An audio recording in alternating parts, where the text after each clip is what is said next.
할렐루야, 안녕하십니까? 서울 불꽃교회 무리도 목사입니다. 한 주간도 주님 안에서 평안하셨습니까?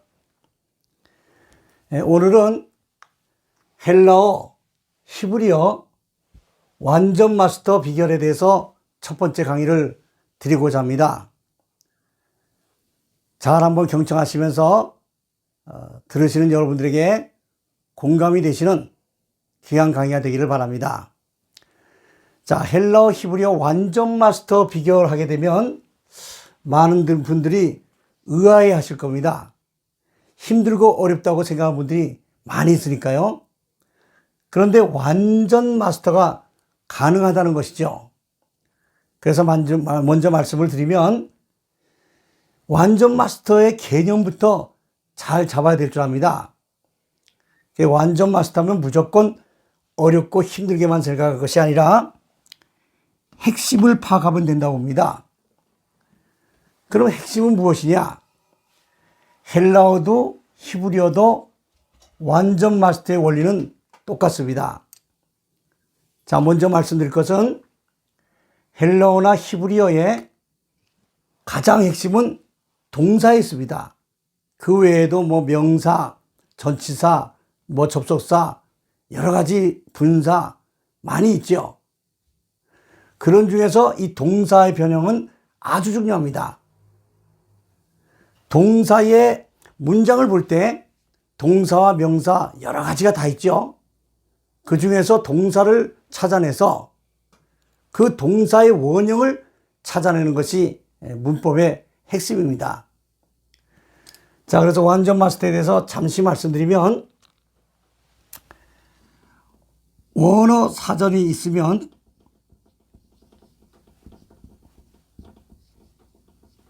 원어 사전과 또 원어 성경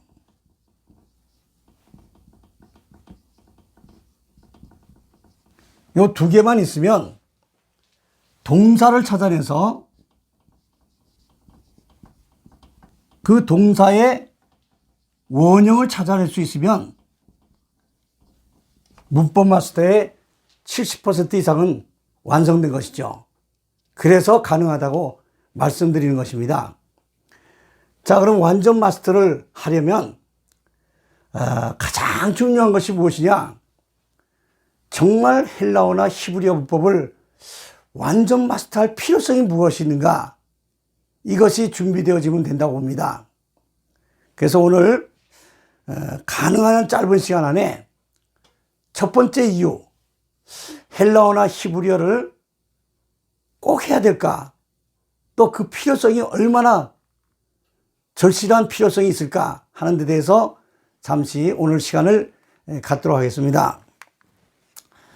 자, 먼저 성경 전독에 대해서 말씀을 드리고자 합니다.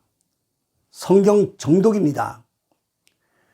그래서 많은 분들은 속독이라고 하면 무조건 빠르게 읽는 것, 정독이라고 하면 천천히 읽으면서 그 뜻을 정확하게 파악하는 것, 아마 이렇게 생각하는 분들이 많이 있을 겁니다.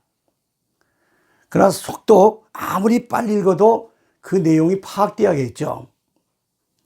정독은 감히 말씀드리기는 그 원문을 알지 못하면 정독은 확실한 정독은 아니라고 생각합니다. 자, 예를 들면 요한복음 5장 24절.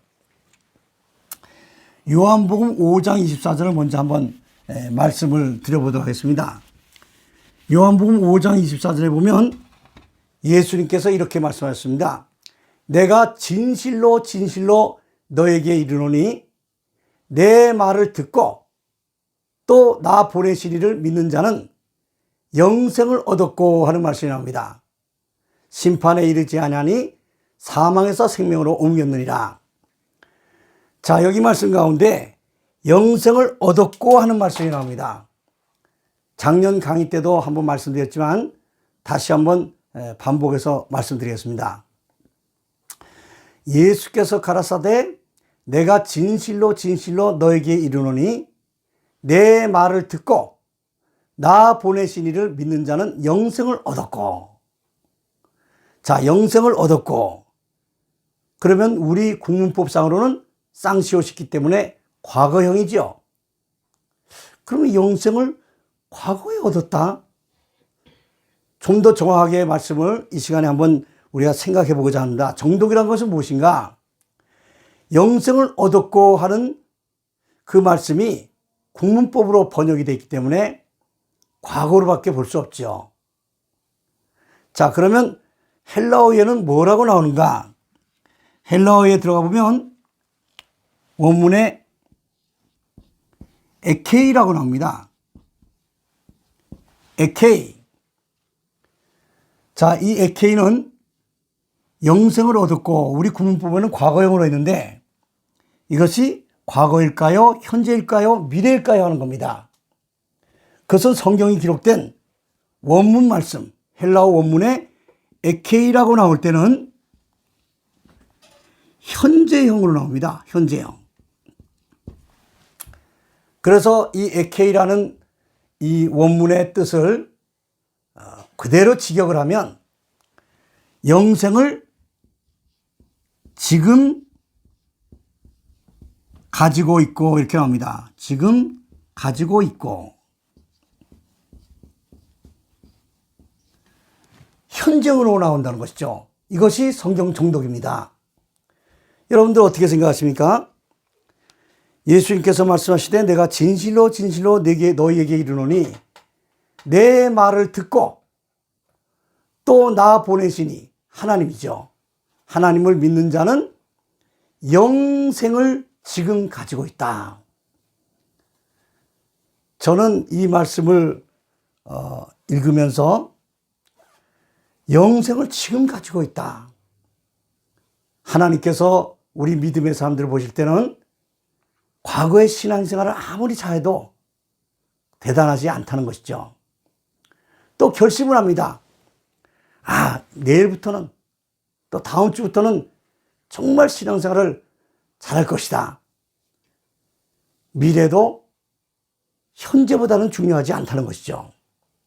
그래서 저는 은혜를 받기를 우리가 영원한 생명은 하나님과의 관계가 지금 올바르게 되어 있으면 영원한 생명의 비밀을 우리가 깨달을 수 있고 또 누릴 수 있고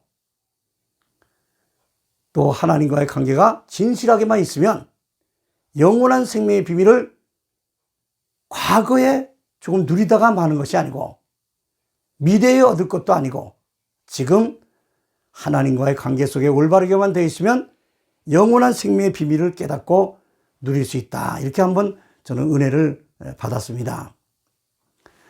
자, 한 가지 더 말씀을 드리고 요약을 하는데 헬라어의 특징이 있습니다.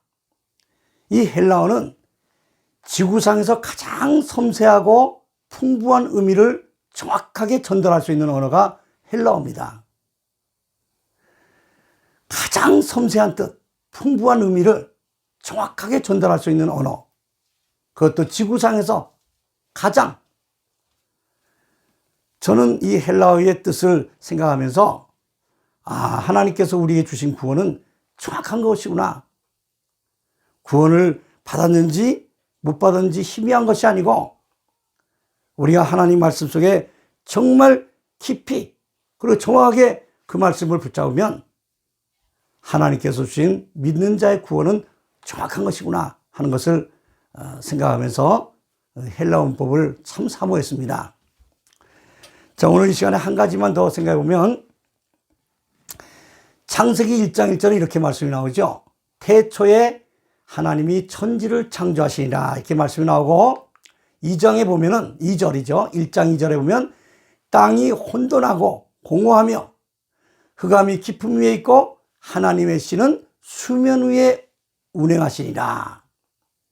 이 2절에서는 운행하시니라는 그 말씀 동사형이 아주 중요합니다. 운행하시니라. 자, 사람들은 그 히브리어를 보게 되면 상당히 좀 어렵고 힘들지 않나 이렇게 생각합니다. 처음에는 물론 만만하지는 않죠. 그러나 그 핵심을 잘 파악하고 들어가면 의외로 그 쉬운 일이 있습니다. 자, 운행하시리라는 뜻은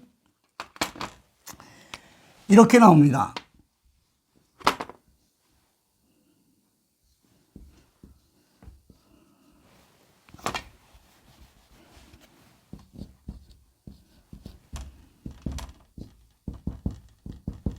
메라헤페트 이렇게 나옵니다. 메라헤페트.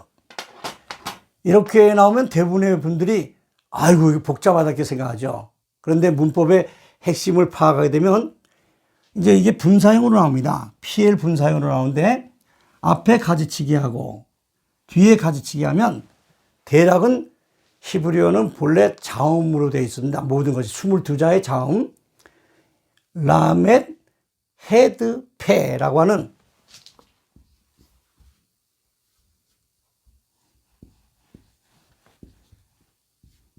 라하프라고 하는 단어입니다. 라하프.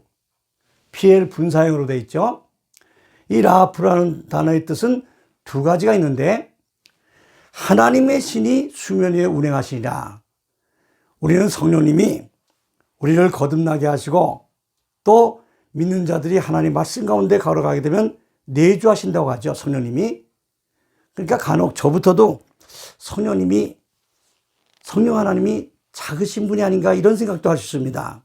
그런데 운행하신이라는 말씀을 보면은 라하프 한 몇 가지 뜻이 있는데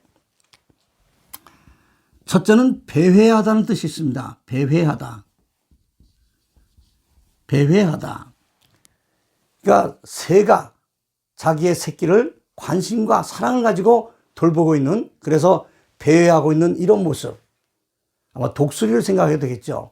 독수리든지 조류, 새가 자기의 새끼를 관심과 사랑을 가지고 그 돌보고자 하는 마음 가지고 배회하고 있는 모습이 한 가지 뜻이 있고요.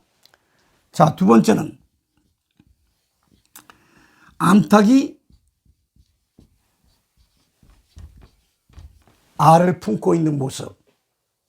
그래서 하나님의 신은 얼마나 귀하시고 크신 분인지 이 지구, 온 우주를 알을 품고 있듯이 이렇게 부화하고 있는 모습, 이걸 또 상상할 수 있습니다. 운행하시라는 뜻에는. 그래서 그 큰 새가 자기의 새끼를 관심 가지고 사랑 가지고 배회하면서 그 돌보고 있는 이런 모습과 또 그 닭이 알을 품고 있는 그런 모습, 이 온 우주를 품고 있는 그 성령님의 역사하심을 우리가 생각할 수 있죠. 제가 오늘 말씀드린 것은 성경의 정독이라는 것은 바로 이런 귀한 묘미가 있습니다. 그래서 여러분들 오늘 짧게 말씀드린데 이 말씀들을 한번 새겨보시면서 정말 히브리어와 헬라어에 도전할 수 있는 이런 마음을 가져보십시오. 저는 그 헬라어의 핵심이 무엇인지 또 히브리어의 핵심이 뭔지를 하나님께서 깨닫게 하시고 이렇게 여러분들에게 동영상을 통해서 그 절박하게 필요한 필요성, 그것을 전해보고자 이렇게 동영상을 찍어봤습니다. 자, 히브리어의 특징을 잠시 말씀드리고 오늘 마치고자 합니다.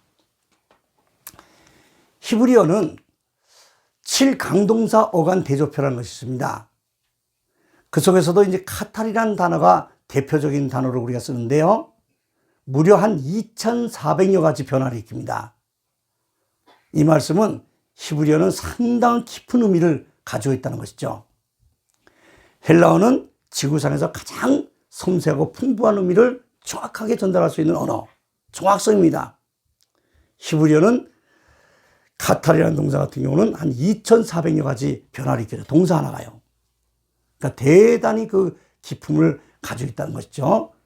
자, 제가 오늘 1강인 여기서 마치고 다음 주에는 헬라어 히브리어 완전 마스터 비결 2강의를 잘 준비해서 여러분들한테 쓰도록 하겠습니다.